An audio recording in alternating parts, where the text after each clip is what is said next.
Avant de commencer, je tenais à m'excuser de ne pas vous avoir sorti le résumé de Singapour. J'ai déménagé et entre-temps, je n'ai pas pu assurer la sortie de la vidéo sans Internet en même temps. C'est un peu compliqué. Voilà, encore une fois, désolé pour ce petit contretemps, mais on est directement parti pour le résumé du Grand Prix du Japon.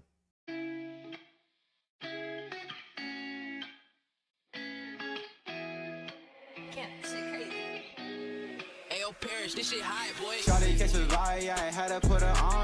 Bought a two-seater, yeah, we heading for the sun. Shawty got my high, I ain't tripping for the funds. Yeah, I won't start, I ain't tripping, I'm a stunt.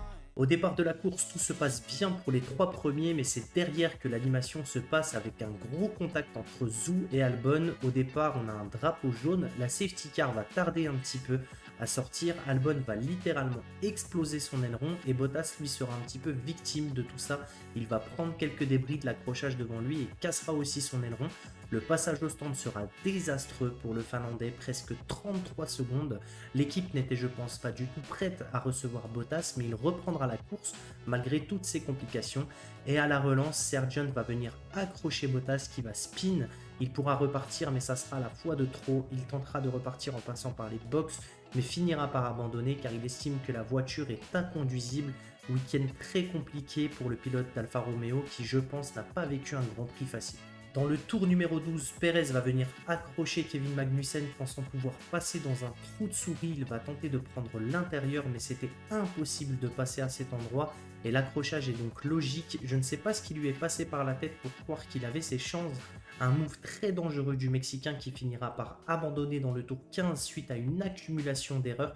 Un Grand Prix à oublier pour Perez qui n'était clairement pas dans son jour. Dans l'ensemble, la course se déroule très bien et dans le tour 40, Perez qui avait abandonné bien plus tôt va reprendre la piste. Alors là, je vous avoue que c'est une première pour moi. Je n'avais jamais vu un pilote abandonner pour finalement repartir. Puis il va rentrer au box pour purger sa pénalité de 5 secondes pour finalement réabandonner dans le tour 43. Alors dit comme ça, c'est un peu brouillon, je vous l'accorde, et je n'ai malheureusement pas plus d'infos à vous donner. Je pense qu'il est sorti pour purger sa pénalité et qu'il est rentré à la suite de cela. Mais j'avoue que c'est une première pour moi, je ne comprends pas trop pourquoi il a fait ça. Si vous avez plus d'infos à me donner sur le sujet, n'hésitez pas à m'en faire part. La fin de course se déroule sans encombre et c'est en toute logique que Max Verstappen s'impose encore une fois et offre le titre de champion constructeur à Red Bull, une saison de domination de l'écurie et cette récompense est largement méritée pour l'équipe.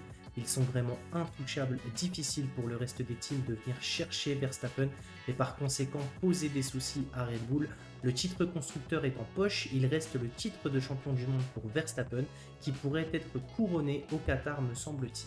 Voilà pour le résumé du Grand Prix du Japon, un GP très sympa, on aura eu de belles batailles, la course était très animée honnêtement, il y aura eu quand même 5 abandons avec les deux Williams d'Albon et Sargent, Lance Stroll, Perez et Bottas qui n'auront donc pas vu la ligne d'arrivée. J'espère que cette vidéo vous aura plu. N'hésitez pas à me dire en commentaire ce que vous en avez pensé, ce que vous avez pensé de ce Grand Prix. Moi, je vous dis à très vite pour de nouvelles vidéos. C'était Malo. Ciao, ciao!